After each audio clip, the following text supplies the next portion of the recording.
The bright studio lights beamed down, illuminating the sleek, modern set of American perspectives tonight.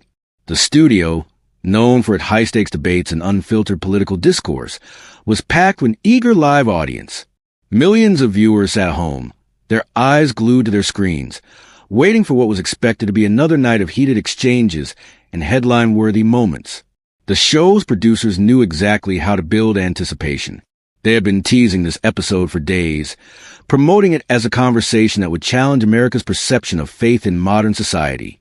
Television screens across the country flashed dramatic promos, a clash of ideology, a battle of beliefs.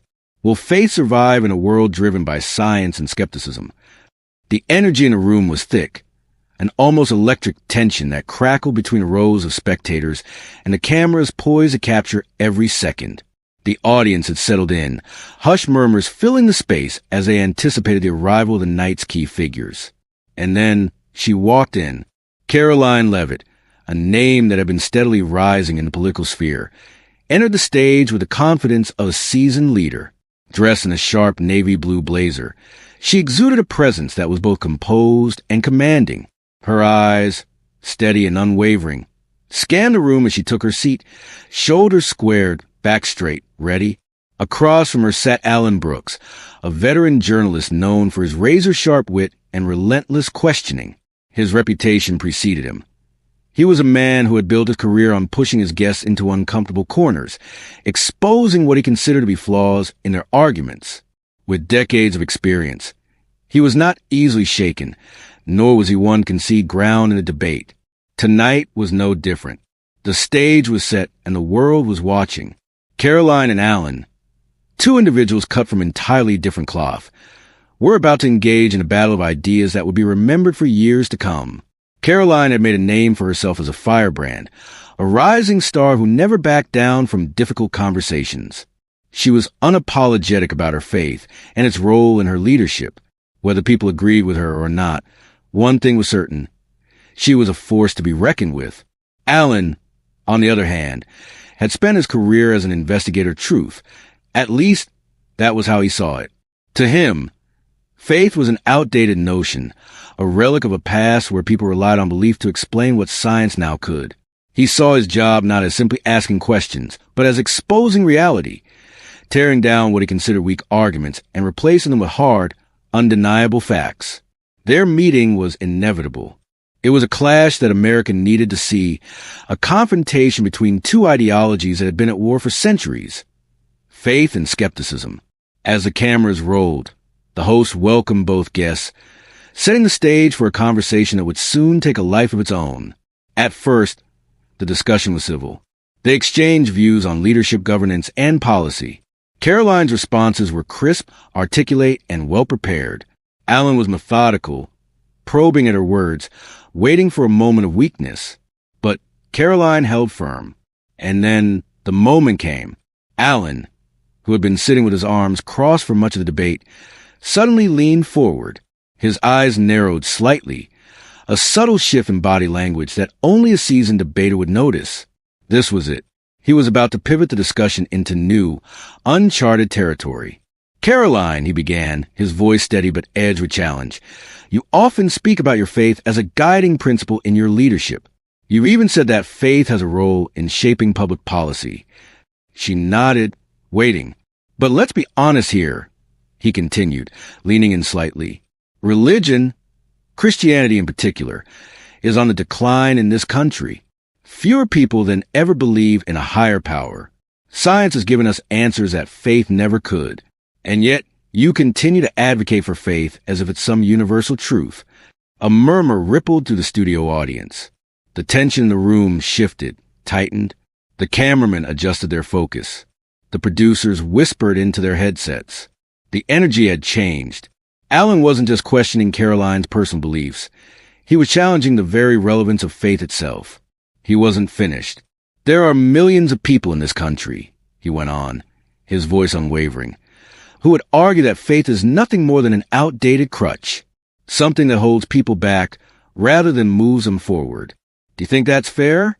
Or are you just unwilling to admit that faith is losing its place in modern America? This was it. The moment everyone had been waiting for. Would Karoline falter? Would she stumble, scramble for a response, or brush the question aside with politicians' vague rhetoric? She didn't do any of those things. Instead, she took a breath. A slow, measured breath. She tilted her head slightly and gave a small, almost imperceptible smile, because she knew exactly what to say next. Alan's challenge wasn't new. It was an argument that had been made for years, one that had gained momentum in an age where technology and science had reshaped the way people viewed the world. Statistically speaking, he wasn't wrong. Studies showed that religious affiliation was declining, particularly among younger generations. Churches that were once full were now struggling to keep their doors open. More and more people identified as spiritual but not religious, or simply as atheists. To many, faith seemed outdated, an old-world belief system that no longer held the same influence it once did. Science had provided explanations for things that were once mysteries. Medicine had extended human life. Technology had brought knowledge to people's fingertips. In a world driven by data and empirical evidence, what place was left for faith? Alan had spent years debating this point, dismantling arguments piece by piece, forcing his guests into logical traps that left them fumbling for words. But tonight would be different, because tonight he was up against someone who wasn't just defending faith as a concept. She was defending it as something personal, something deeply rooted in human experience. When Karoline finally spoke, she didn't argue. She didn't throw statistics back at Alan. She didn't engage in a debate of logic versus belief. Instead, she asked a single question. "You say faith is an outdated crutch," she said, her voice steady. "That it holds people back. But let me ask you something, Alan." She paused, allowing the silence to stretch, letting the weight of her words settle. "What do people turn to when science doesn't have an answer?" The room went silent. Alan's lips twitched slightly, as if he were about to respond, but he didn't, because Karoline wasn't done.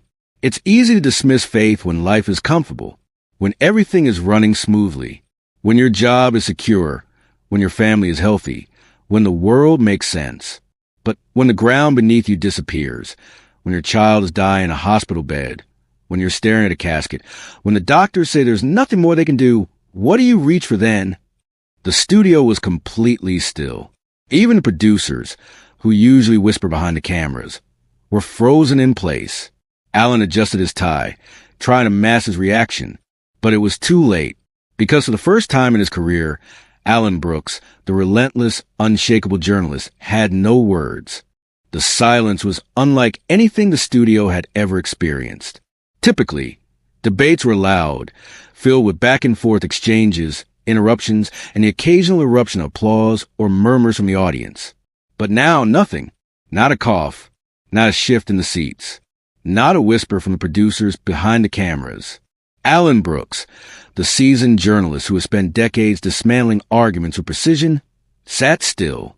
His fingers, which normally tapped impatiently against the desk, rested motionless. His sharp, quick comebacks, always ready on the tip of his tongue, never came. Because Karoline's question had cut deeper than logic. It had bypassed statistics, arguments, and counterarguments. It had reached into something more primal, something every person, no matter their beliefs, had faced at some point in their lives. What do you reach for when science has no answer? The audience, both in the studio and watching from their homes, felt the weight of the moment. It was a kind of silence that wasn't empty, but full of unspoken memories, personal struggles, and quiet moments in the dark when every person, no matter how rational, had whispered a silent plea to something beyond themselves. Alan finally moved, adjusting his tie, a small, nervous gesture. He inhaled, prepared to strike back. But Karoline wasn't finished. She leaned forward slightly, her voice softer now.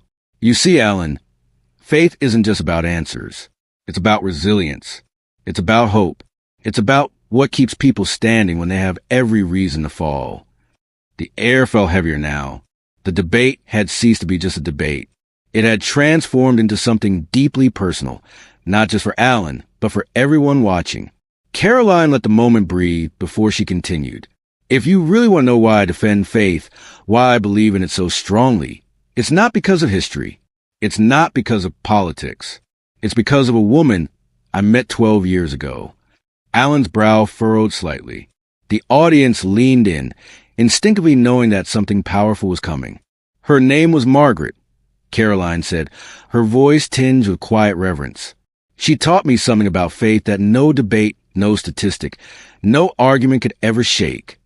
The studio remained silent as she continued. 12 years ago, I was fresh out of college, working as a legislative assistant in Nashville. I thought politics was the most powerful force in the world.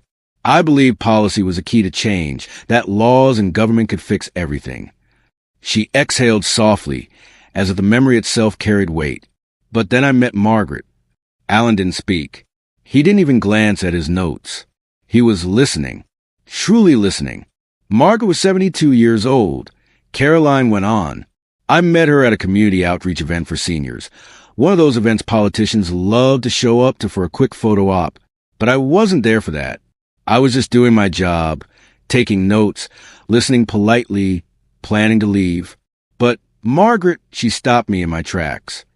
She smiled faintly. She wasn't loud. She wasn't commanding. But when she spoke, people listened.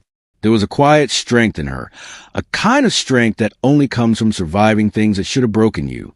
Alan shifted slightly in his chair, his body language changing. He wasn't debating anymore. He was absorbing. Karoline continued, her voice carrying the weight of the story. She told me that she had buried 2 sons. One died of cancer. The other was killed by a drunk driver. She lost her husband to a stroke. She had no siblings, no close family left.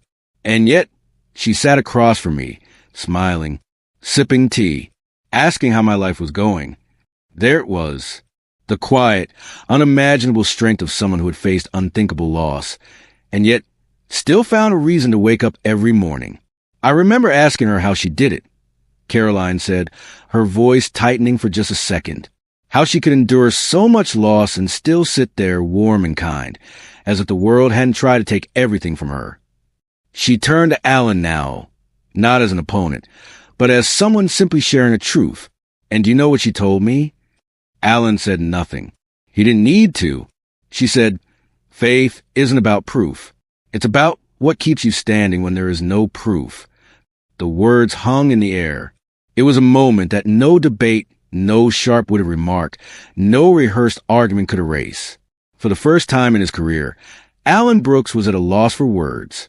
This wasn't what he had expected. He had been prepared to debate theology, historical events, the influence of religion in government. He had expected a battle of logic. But instead, he had been handed a story, a deeply human story that couldn't be dissected with facts and figures. And what do you say to that? Alan inhaled deeply, clearing his throat. When he finally spoke, his voice was quieter. That's a powerful story, he admitted. But don't you think it's just that? A story? Margaret found something that worked for her. That doesn't mean faith is a universal truth. Karoline nodded slightly, as if she had expected that response. You're right about one thing, she said. Faith isn't about proving something to other people. It's about what people live through. The conversation had changed. It was no longer a clash of ideologies. It was something deeper, something far more human. The debate wrapped up moments later, but the conversation was far from over. Within hours, the internet exploded. Clips of the exchange flooded social media. People weren't just watching, they were reacting. And unlike most political debates, where the responses were sharply divided along ideological lines, this time was different, because this wasn't about politics. This was about something bigger. I don't consider myself religious, one viewer tweeted, but what she said made me think. I've never heard someone defend faith without attacking the other side. That was different. This wasn't about winning an argument. This was about reminding us why faith matters. Karoline's inbox was flooded. Messages poured in, not just from her usual supporters, but from people who had never considered faith before. One email stood out. It was from a woman named Rebecca. I haven't stepped foot in a church in 20 years, she wrote. I lost my faith a long time ago. But after watching your debate, I sat in my car and cried. Not because I suddenly found God or anything dramatic like that, but because I realized something. I miss believing in something bigger than myself. The message repeated itself in different forms, over and over. People weren't just reacting. They were listening. Even those who had previously dismissed faith entirely found themselves reconsidering. A well-known comedian, famous for ridiculing religion, admitted on his podcast, "Look, I still don't believe in God, but that woman made me wish I did." A prominent scientist tweeted, "Faith and science don't have to be enemies." Last night, I was reminded why so many still hold on to belief, even in the face of uncertainty. The impact of the debate was undeniable. Karoline had not just defended faith. She had redefined it in the eyes of a nation. Alan Brooks had built a career on certainty. For over 3 decades, he had been the man with the answers, the journalist who could dismantle arguments with surgical precision. He prided himself on his ability to expose weaknesses in logic, to bring clarity where others faltered. But that night, as the cameras cut and the debate officially ended, something was different. Alan didn't stay for the usual post-show discussions. He didn't linger to chat with producers or shake hands with Karoline. Instead, he walked straight to the exit, his usual confident stride replaced with something slower, more deliberate. For the first time in his career, he had left the debate with more questions than answers. His mind replayed Karoline's words over and over again. What do people turn to when science has no answer? Faith isn't about proof. It's about what keeps you standing when there is no proof. As he reached his car, he hesitated before unlocking the door. He glanced up at the night sky, the city lights glowing in the distance. For the first time in a long time, he felt uncertain. And that feeling, so unfamiliar, so unsettling, stayed with him. Within an hour of the debate airing, the internet had erupted. Clips of Karoline's exchange with Alan spread like wildfire. People weren't just watching. They were sharing, commenting, and dissecting every word. And unlike most political debates, where discussions turned into echo chambers of agreement or outrage, this time was different. This wasn't about politics. It was about something deeper. Tweets flooded in. I don't consider myself religious, but that debate made me think. I've been an atheist my whole life, but I respect the way she defended faith without attacking the other side. That wasn't just a debate. That was a reminder of something we've been afraid to talk about.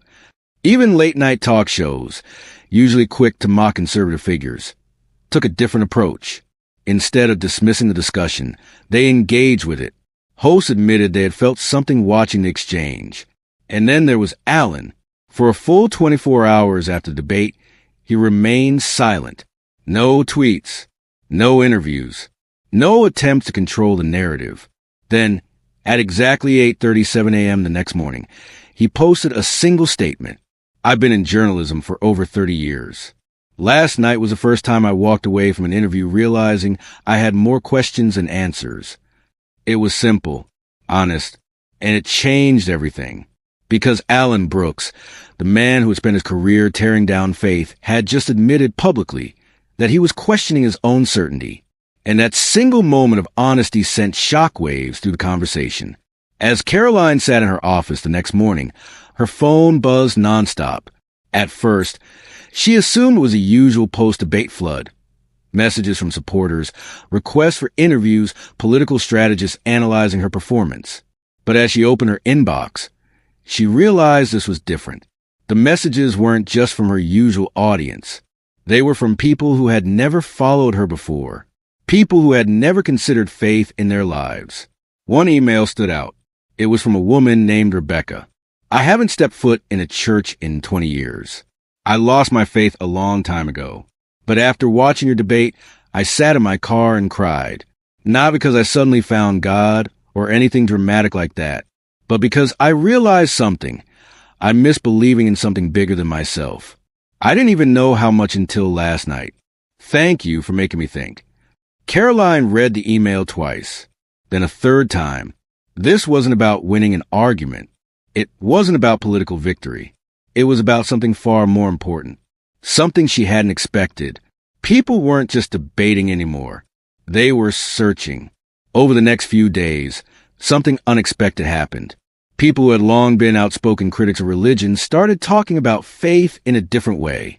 A well-known comedian, famous for ridiculing religion, admitted on his podcast, "Look, I still don't believe in God, but that woman made me wish I did." And that's saying something. A prominent scientist who had spent years arguing against faith tweeted, "Faith and science don't have to be enemies. Last night, I was reminded why so many still hold on to belief, even in the face of uncertainty." This wasn't about conversion. It wasn't about proving one side right and the other wrong. It was about understanding. For the first time in a long time, people were listening to each other, not to argue, but to truly hear. As the initial buzz around the debate settled, one thing became clear. This wasn't just another political moment. It wasn't a trending topic that would fade into the endless noise of internet discourse. This was something different. Because faith, whether in God, in humanity, or in something yet to be understood, wasn't just an idea. It was what kept people standing. It was what gave people hope in the darkest moments. It was what had allowed Margaret to survive unimaginable loss. And it was what made even Alan Brooks, the ultimate skeptic, pause and reconsider. Karoline had never set out to change minds that night. She had simply told a story. But sometimes a story is all it takes. And in a world desperate for meaning, for connection, for something more, this conversation wasn't just another debate. It was a reminder that people were still searching, that faith wasn't gone, and that no matter how loudly the world shouted that it was outdated, unnecessary, or obsolete, there would always be moments of suffering, of loss, of uncertainty, when even the strongest skeptic would whisper a silent prayer. Because sometimes in the hardest moments of life, faith is all we have left. This story wasn't just about Karoline or Alan. It was about every person who has ever faced a moment of desperation. Every person who has ever lost someone they loved. Every person who has ever stared at a hospital bed, a funeral, an empty chair at the dinner table, and wondered, what now? It was a story about the resilience of faith. Not just religious faith, but the faith that keeps people going. The faith that whispers, you will survive this. And that, more than any debate or political argument, is why this conversation mattered. Because whether we call it religion, belief, or simply hope, it is what makes life worth living. And with that, the debate that shook a nation became something far greater. A conversation that would never be forgotten.